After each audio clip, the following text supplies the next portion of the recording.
नमस्कार, मैं नवीन हाजिर हूँ एक और कहानी के साथ आपके समक्ष। तो प्राचीन समय में जब बालक का यज्ञोपवीत संस्कार हो जाता था तो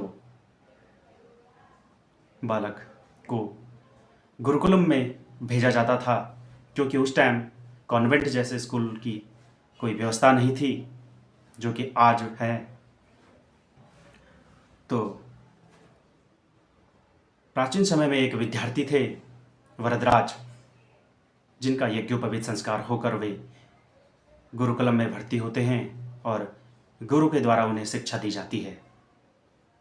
भटौजी दीक्षित जी गुरु जी हैं, जो कि एक गुरुकुल चलाते हैं, और उसी गुरुकुल में वरदराज नामक एक बालक का यज्ञोपवीत संस्कार के बाद दाखिला हो जाता है। वरदराज अन्य बच्चों की तुलना में थोड़ा कमज़ोर हैं। उनकी मानसिक जो स्मृति क्षमता है वो अन्य बच्चों की तुलना में कम है, जिसके कारण से उनके द्वारा जो शिक्षा ग्रहण की जाती है वो अन्य बच्चों की तुलना में काफ़ी कम होती है, जिसके कारण से वह काफ़ी समय अन्य विद्यार्थियों के बीच में उपहास का कारण बनते हैं। तो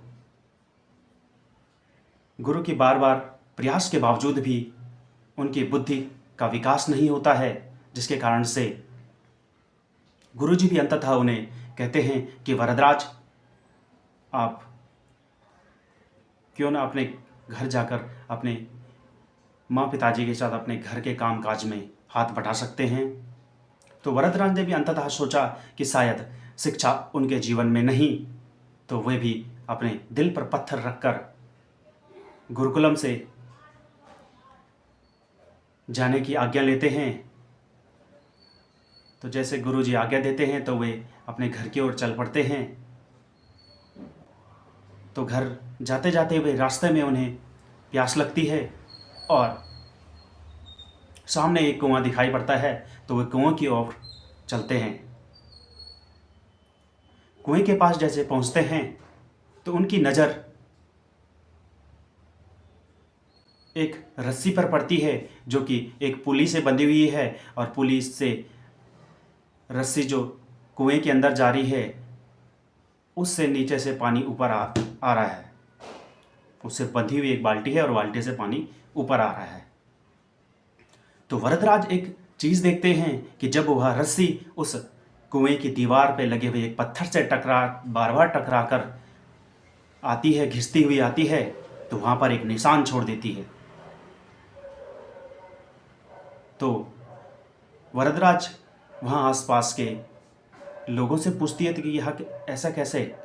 तो वो बोलते हैं कि ये पत्थर पर ये जो रस्सी है, इस रस्सी के बार बार घिसन से यह जो लकीर है ये बन चुकी है।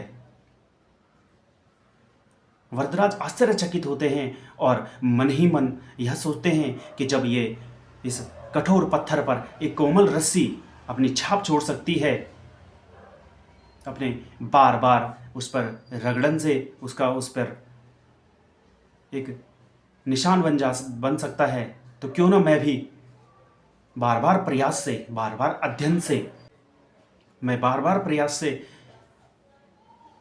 अपनी स्मृति क्षमता क्यों नहीं बढ़ा सकता, क्यों नहीं शिक्षा ले सकता हूं मैं अपनी बार बार प्रयास से।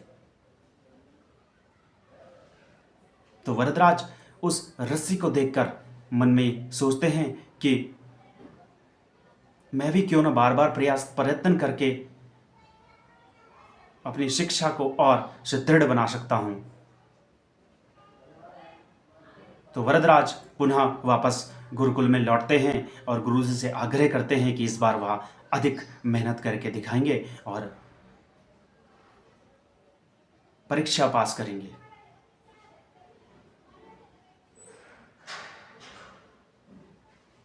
तो गुरुजी भटौजी दीक्षित जी भी उन्हें एक और चांस देते हैं और वे इस बार परीक्षा उत्तीर्ण कर लेते हैं और आगे चलकर वरदराज महान व्याकरणविद बन जाते हैं।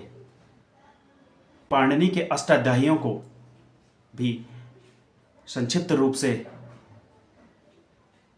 एक सूत्र संग्रह बनाया।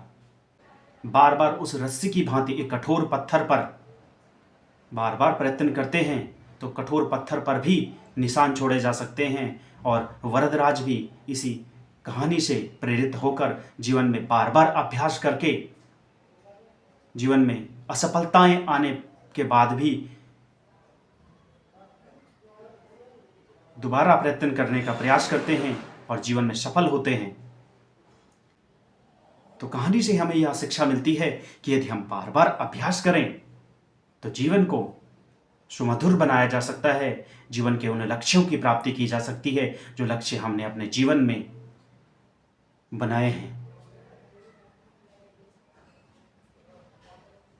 तो वरदराज हमें सिखाते हैं कि बार बार कैसे उस रस्सी की भांति प्रयत्न करके जीवन को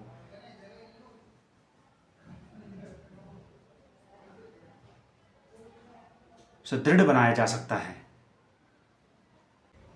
और इस प्रकार वरदराज